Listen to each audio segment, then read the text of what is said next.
السلام علیکم friends. Drama serial بے رنگ میں فری فہد سے کہتی ہے کہ میں تم سے ملنا چاہتی ہوں۔ فہد کہتا ہے کیا بات ہے فری، تم اتنی پریشان کیوں لگ رہی ہو؟ تو فری بتاتی ہے کہ ماما نے جو کچھ میرے ساتھ کیا ہے اس کے بعد بنتا تو یہی ہے کہ میں تمہارے ساتھ کورٹ میرج کر لوں۔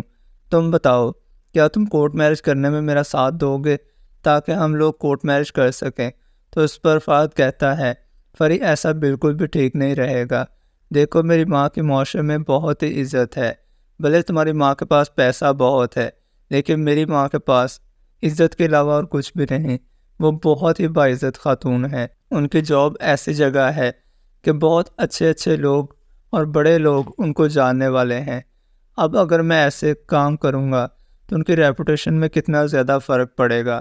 لوگ کیا کہیں گے کہ ان کے بیٹے نے یہ گھٹیا حرکت کی ہے۔ کسی کی بیٹی کے ساتھ کورٹ میرج کرنا یہ اچھا عمل نہیں سمجھا جاتا ہمارے معاشرے میں۔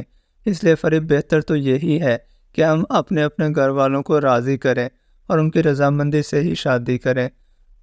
ویسے تمہاری ماما مان تو گئی ہیں نا، بس تھوڑا انتظار کرنا پڑے گا۔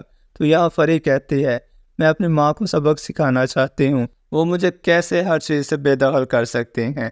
میری جائیداد، میرا بینک بیلنس، ان سب چیزوں پہ میرا کوئی حق نہیں ہے، وہ میرا حق کیسے مار سکتے ہیں؟ انہیں سبق سکھانے کے لیے کورٹ میرج کرنا چاہتے ہوں۔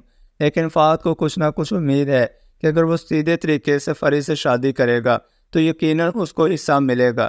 اگر فری نے اس طرح سے اس سے شادی کی تو پھر وہ ہر چیز سے ہاتھ دھو بیٹھے گا۔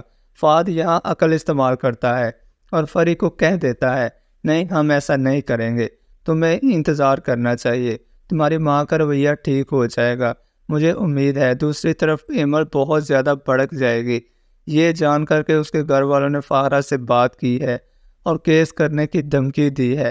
ایمل کہتی ہے اپنے والد سے کہ میں نے آپ لوگوں کو منع کیا تھا، ان لوگوں سے کوئی بات نہ کی جائے۔ یہاں ایمل کا والد کہتا ہے بیٹا تمہارے معاملے کو ایسے لٹکا کے رکھنا بھی تو ٹھیک نہیں ہے، میں چاہتا ہوں کہ شہریار کو فیصلہ کرے، یا تو تم کو یہاں سے لے کر جائے یا پھر تمہیں ہمیشہ کے لیے چھوڑ دے تاکہ میں دوسری جگہ تمہاری شادی کر سکوں۔ اس پر ایمل کہتی ہے آپ کو میں بہت زیادہ بوجھ لگ رہی ہوں۔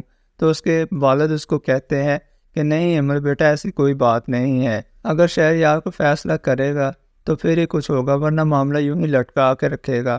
ایمل کہتے ہیں مجھے شہریار کے ساتھ نہ واپس جانا ہے اور نہ ہی اس سے ڈیورس چاہیے، میں اس کے نام پر ہی بیٹھی رہنا چاہتی ہوں۔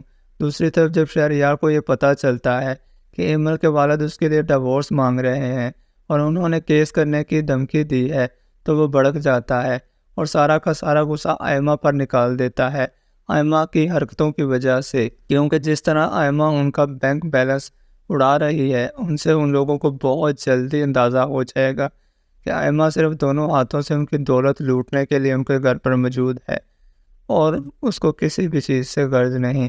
یا فارہ کو یہ اندازہ بھی ہو جائے گا کیونکہ آئمہ ویسے بھی ماں بننے والی نہیں ہے کیونکہ اس کی اولاد نہیں ہوگی، اور فارہ کو پھر یہی شکایت ہوگی کہ شہریار کی اولاد کیوں نہیں ہو رہی، جبکہ اینی دوسری بار بھی ماں بننے کی خوشخبری سنا چکی ہے، یہاں اس کو آئمہ سے بھی اولاد نہیں ہوگی۔